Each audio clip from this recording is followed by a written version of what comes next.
Sarah sat quietly in seat 13F, just another passenger on Flight 447. Nobody knew she was Colonel Falcon Mitchell, a legendary fighter pilot. When hijackers attacked and F-22 jets arrived to help, the pilots heard her famous call sign over the radio. Everything changed in that moment. Before watching full story, comment below from where you watching. Also like and subscribe for more stories.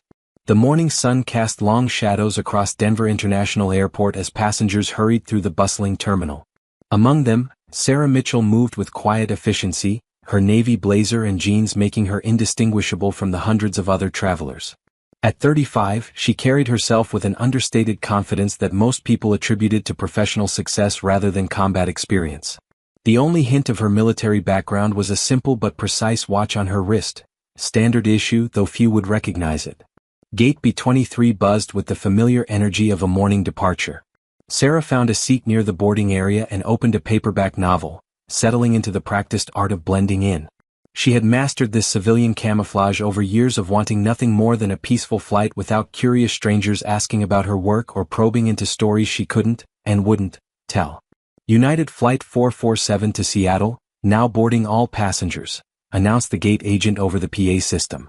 Sarah closed her book, collected her modest carry-on and joined the boarding queue. The ritual was familiar and comforting in its normalcy.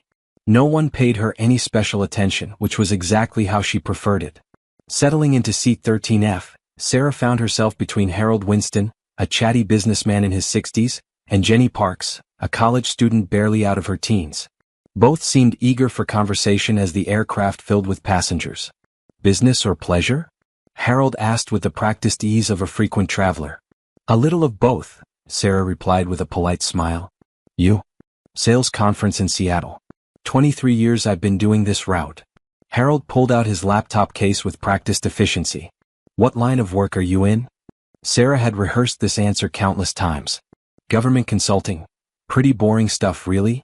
Jenny looked up from her phone, earbuds dangling around her neck. I'm Jenny, by the way.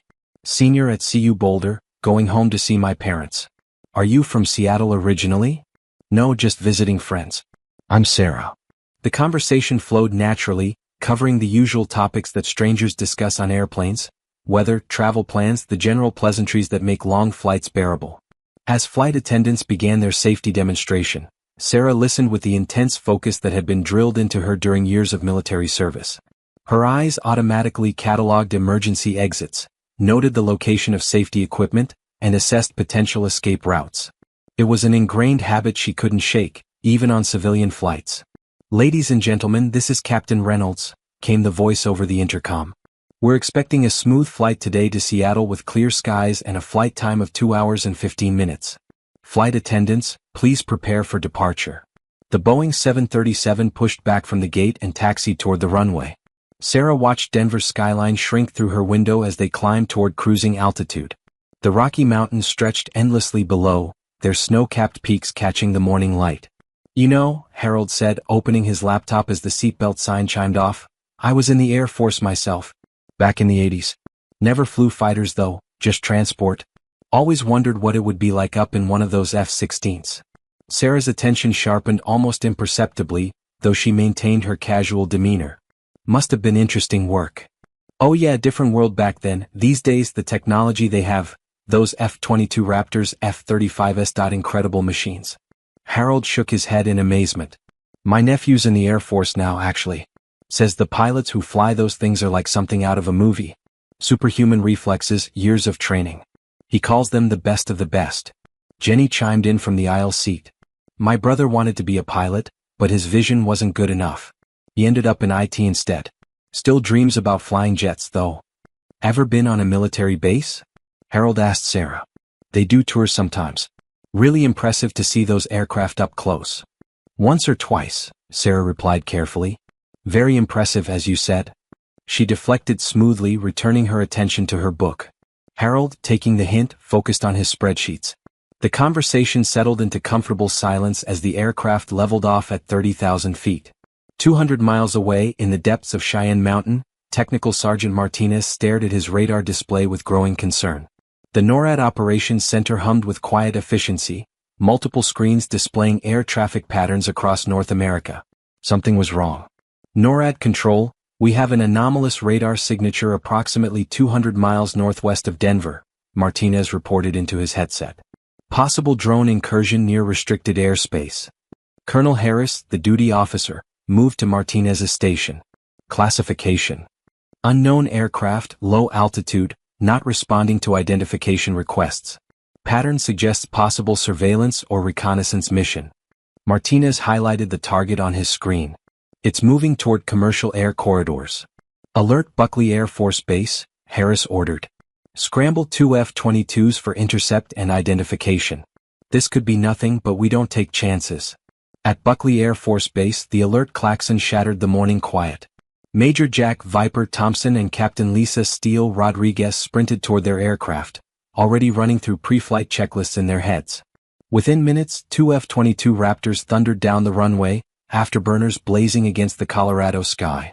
Viper 2, this is Viper 1, Thompson radioed as they climbed steeply toward intercept altitude. We're airborne and proceeding to intercept coordinates. Stay sharp, we don't know what we're dealing with. Copy, Viper 1, Rodriguez responded from the second aircraft. Radar contact established. Bogey bearing 270, Angels 15. Back aboard Flight 447, the routine of air travel continued. Jenny noticed something first, pressing her face to the window with curiosity rather than alarm. Is it normal to see military jets up here? Sarah followed her gaze and spotted two contrails streaking across the distant sky. Her trained eye immediately recognized the flight pattern. Interceptor aircraft closing on a target. But she kept her voice calm and reassuring. Sometimes they do training exercises. Nothing to worry about. Harold leaned across to look out the window. Probably just routine patrol. Post 9/11 they keep a close eye on everything up here. My nephew mentioned they run intercepts all the time, mostly false alarms. Sarah nodded agreement, but her expression grew more alert. Something about the aircraft movements suggested this wasn't routine training. The F-22s were flying an intercept pattern she recognized from her own combat missions. Purposeful, urgent, real. In the lead Raptor, Major Thompson established visual contact with the unknown aircraft. NORAD control, Viper 1 has visual on unknown aircraft. Appears to be commercial drone, possibly modified for extended range surveillance. Copy, Viper 1. Identify and assess threat level. Viper 1, Captain Rodriguez called from the second aircraft. I'm detecting electronic emissions from the bogey. Could be jamming or surveillance equipment. NORAD control, Thompson's voice carried new urgency. Recommend immediate commercial air traffic rerouting. This could be hostile reconnaissance. The order came swiftly from Denver Air Traffic Control, United 447, Denver Center. We need you to alter course to heading 090 and begin descent to flight level 300. In Flight 447's cockpit, Captain Reynolds and First Officer Patel exchanged concerned glances. Denver Center, United 447. Requesting reason for course deviation. United 447 military exercise in your vicinity. This is for traffic separation only. Military exercise? Patel muttered. That's unusual for this area. Passengers began to notice the aircraft banking and descending. Sarah felt the change immediately, the subtle shift in engine tone, the gentle pressure as the aircraft turned. Her civilian facade remained intact, but every military instinct was now fully engaged. Why are we turning? Jenny asked, a note of concern creeping into her voice. Flight attendant Karen walked past, maintaining professional calm. Just a small course correction, folks. Nothing to be concerned about. Sarah unbuckled her seatbelt and caught Karen's attention. Excuse me, I couldn't help but notice we're descending and changing course. Is everything all right? The pilots haven't told us anything specific, Karen replied quietly. Probably just air traffic control routing, but I'll check with the cockpit if you'd like. Sarah nodded and returned to her seat, though her demeanor had shifted subtly. Harold noticed the change. You look worried. Everything okay? Just, the timing of this course change with those military aircraft we saw earlier. Could be coincidence, but... Harold studied her face. You seem to know more about this stuff than most people. Before Sarah could respond, passengers throughout the cabin began pointing out windows. The F-22 Raptors had moved into escort positions, their sleek forms clearly visible in the morning sunlight. Are those fighter jets? One passenger called out. Why are they so close to us? Another asked nervously. A murmur of concern spread through the cabin like wildfire. Sarah studied the aircraft positions through her window. Perfect formation flying, textbook escort protocol.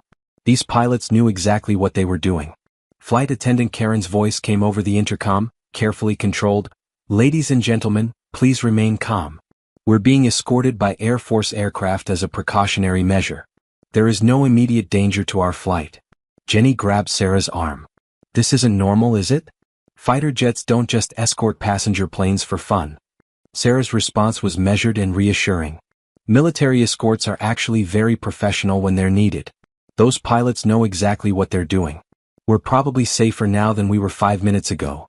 Harold was studying Sarah more intently now. "You really do seem to know about this stuff. Government consulting, you said?" I've read about it," Sarah replied, but she could see Harold wasn't entirely convinced by her deflection. In the lead F-22, Major Thompson's situation was escalating rapidly. Denver Center, Viper 1.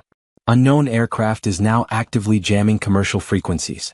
Repeat, we have confirmed hostile electronic warfare activity. The response was immediate. All aircraft. Emergency protocols now in effect.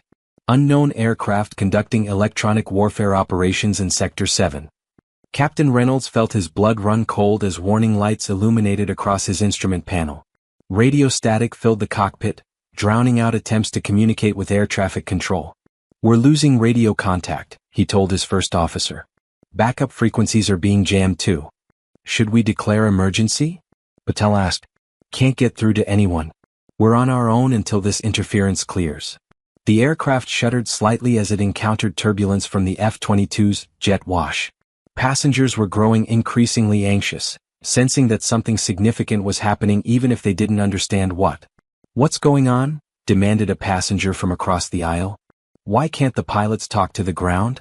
Flight attendants moved through the cabin trying to maintain calm, but uncertainty was beginning to show in their faces. The situation was clearly beyond normal procedures. Harold turned to Sarah again. "You've been remarkably calm through all this. That's not typical for a government consultant, is it?" Sarah realized her composure under pressure was starting to make her stand out. Years of combat had trained her to remain cool in crisis situations, but that training was now drawing unwanted attention. "I just try not to panic," she said carefully. "Getting upset won't change anything, and those military pilots escorting us are highly trained professionals." "How do you know so much about military procedures?" Jenny pressed. "I mean, you talk about fighter pilots like you know them personally." Before Sarah could formulate another deflection, flight attendant Karen approached her seat with an expression of barely controlled anxiety. "Excuse me, ma'am? The captain would like to speak with you in the cockpit if possible." The request sent a ripple of confusion through nearby passengers. Harold voiced what everyone was thinking. Her? Why her specifically? Sarah stood quickly, her mind racing. "I'm sure it's just routine." But as she followed Karen toward the cockpit, she knew her carefully maintained cover was about to be blown. The question was whether she could help resolve this crisis without revealing more about her background than absolutely necessary. Captain Reynolds looked up as she entered the cramped cockpit. His face showed the strain of dealing with a situation spiraling beyond his control. "Ma'am, I understand you have some government background? We're in a situation here where we can't communicate with air traffic control, and these F-22s are obviously here for a very serious reason."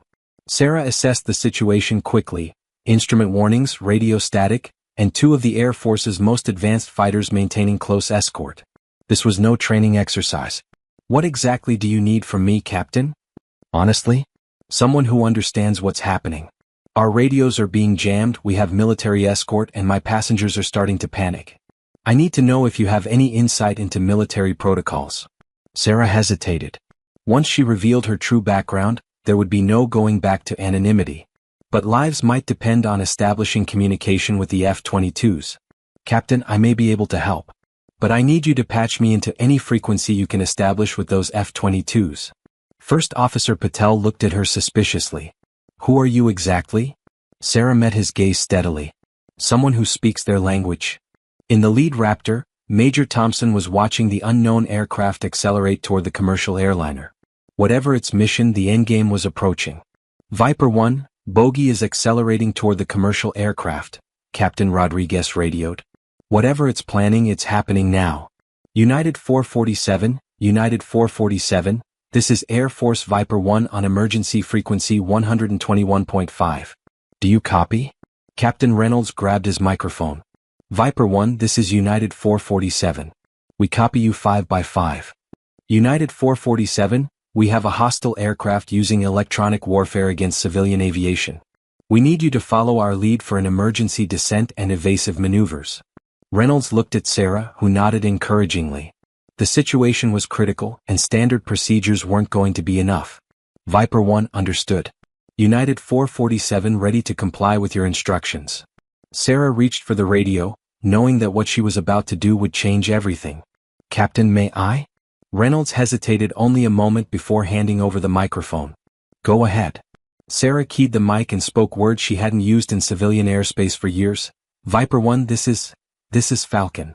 The response was immediate and electric. Major Thompson's voice carried unmistakable shock. Say again, United 447? Viper 1, this is Colonel Sarah Mitchell, call sign Falcon. I'm aboard United 447 as a passenger. In the second F-22, Captain Rodriguez nearly lost control of her aircraft. Viper 1, did she just say Falcon? The Falcon. Thompson's voice came back filled with awe and professional respect. Falcon, this is Major Jack Thompson, call sign Viper. Ma'am, if you're who I think you are, it's an honor to be flying with you today. Sarah felt the familiar rush of command authority returning. Viper 1, what's our tactical situation? Falcon, we have a hostile drone conducting electronic warfare, approximately 2 miles from your position and closing. It appears to be targeting civilian aircraft with jamming equipment, possibly for surveillance or attack purposes. Copy, Viper 1. Recommend we get this civilian aircraft clear of the engagement zone. Can you provide escort to alternate landing site? Affirmative, Falcon.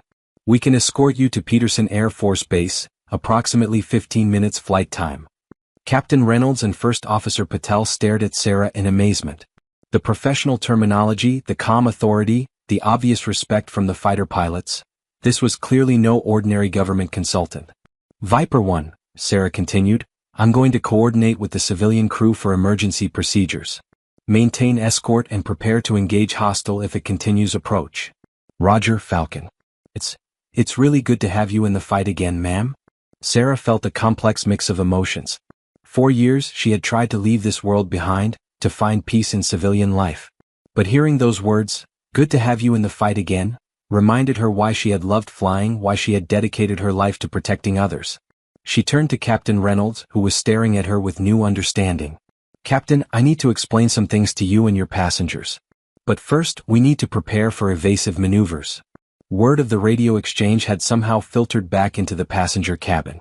Harold was watching Sarah's empty seat with growing realization, and Jenny was asking questions that flight attendants couldn't answer. Did anyone else hear what she called herself on the radio? Harold asked the passengers around him. It sounded like Falcon.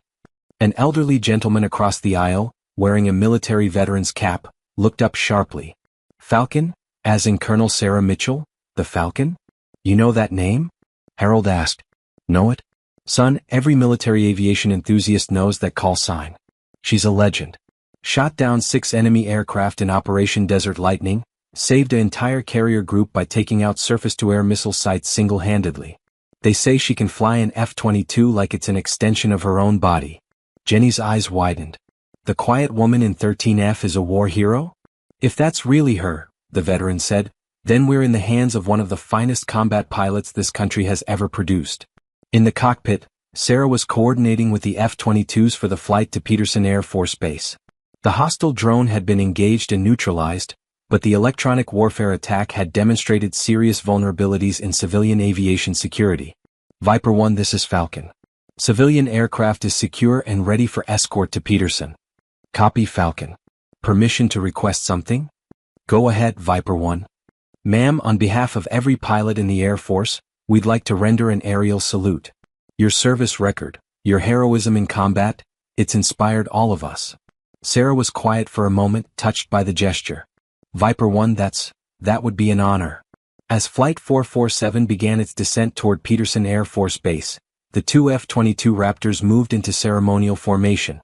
Major Thompson and Captain Rodriguez executed a precision aerial salute, a maneuver reserved for only the most distinguished military aviators. Passengers pressed against windows to watch the dramatic display. The sleek fighters moved in perfect synchronization, a tribute to military aviation excellence that few civilians ever witness. Harold was shaking his head in amazement. She was sitting right there next to us and we had no idea. A decorated war hero, and she was just reading a novel like any other passenger. Jenny was equally stunned. She seemed so normal, so quiet. I never would have guessed she was famous. The elderly veteran smiled knowingly. That's exactly the kind of person she is. True heroes don't need to announce themselves. They just do their job and try to live normal lives afterward. As the aircraft touched down at Peterson Air Force Base, Sarah prepared to face the media attention and recognition she had spent years trying to avoid. But as she looked out at the F-22s still escorting them to the gate, she felt a sense of pride and purpose she hadn't experienced in civilian life. The quiet woman in seat 13F was indeed Falcon, one of the Air Force's most legendary pilots, whose courage and skill had saved countless lives. And on this day at 30,000 feet, her identity had been revealed not through boastfulness or self-promotion, but through her natural instinct to protect others when danger threatened. The passengers of United Flight 447 would never forget the day they discovered that heroes really do walk among us, often hiding in plain sight, ready to answer the call when their country and their fellow citizens need them most.